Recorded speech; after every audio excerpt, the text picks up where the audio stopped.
The alliance between Trump, Deion Sanders, and his family never gets talked about, and we're going to change that right now. Paint me in a bad picture. They do that to our president. They do that to everybody, so I'm not going to be safe from it. President Trump came out on Friday in strong support of Deion Sanders' son, Shedeur Sanders, who fell into the 5th round of the NFL draft over the weekend. And there's much more to the Trump-Deion Sanders backstory you probably haven't heard. They do that to our president. But first, Shedeur probably didn't do himself any favors when he reportedly sandbagged his interviews with NFL teams that he didn't want to go to. Some of those meetings with certain teams that maybe Shedeur Sanders didn't really want to go to, didn't see himself going to for any number of reasons. Maybe they had a starting quarterback installed there.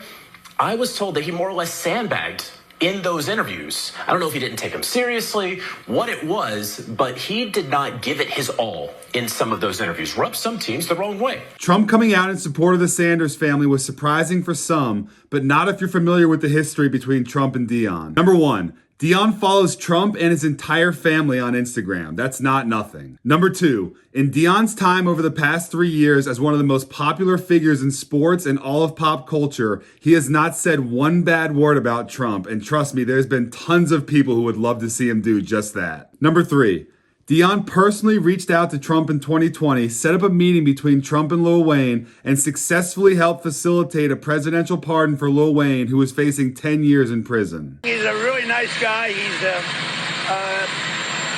really an activist in a very positive way.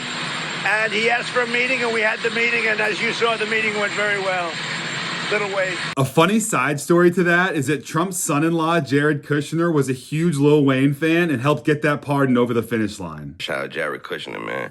He a huge fan. This is how he told me. He was like, I refuse to see anybody go down for something they don't need to be going down for. It's like, and that not somebody I'm a huge fan of, you know what I mean? You're like, hell no, I refuse. Like, and if I felt like if I could do something, I'm gonna do it. And he did it. Lil Wayne is another guy who has always infuriated the left, and this started when he refused to come out in support of Black Lives Matter about 10 years ago. I am a young, black, rich If that don't let you know that America understands Black matter these days, I don't know what it is. That man white, he filming me. I don't know what you mean, man. Don't come at me with that dumb man. As far as Deion Sanders goes, I can't say I'm a huge fan of his, but when you look at America today and who are the most popular, polarizing, criticized people, it's Trump, it's Elon Musk, and then not far down that list, it's Deion Sanders. And I can have some appreciation for that because that is the man in the arena. Please enjoy this short clip of The Man in the Arena, one of the greatest speeches in American history by Teddy Roosevelt, here narrated by President John F. Kennedy in 1961. Subscribe to the Matthews Report and get a copy of my weekly newsletter where I cover all the stories that go too hard for YouTube at themathewsreport.com, link in the description. The credit belongs to the man who is actually in the arena,